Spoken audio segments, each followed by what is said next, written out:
in 2018,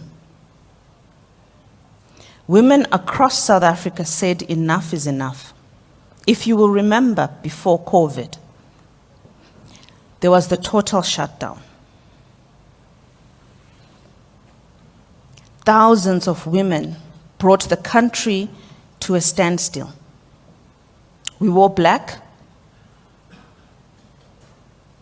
We all recognized how significant this moment was for women and children experiencing gender-based violence. It ceased to be a conversation that is happening in the court, reports in the police station, or at home. The fight was brought onto the streets. This marked a breaking point, where after many years of struggle, women could finally place their hopes in the development of a legally binding and far-reaching national plan to combat gender-based violence. These organizations took to the streets.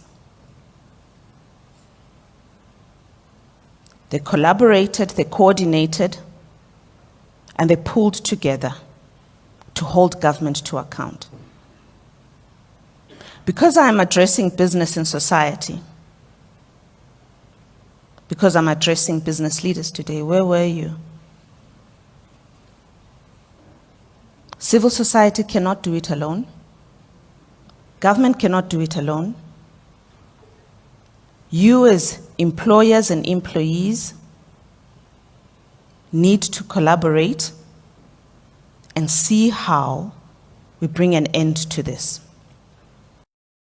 To really look and do a systematic review to find what were the components of a most successful program that could work with adolescents around violence. And I think evidence is important because I just want to tell you a little story of this village where there's like torrential rain and this river just starts to overflow and it's becoming really unsafe and trees are falling in and branches and this little frog is in the river and he manages to jump up onto a branch to save himself from getting hit by all the stuff in the river.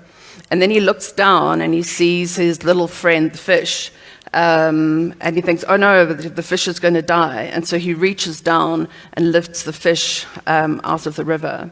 So the moral of that story is that the fish obviously dies. And I think good intentions are not enough. We need to know that what we're doing helps, because sometimes what we think we're doing that we think is helping is sometimes doing harm.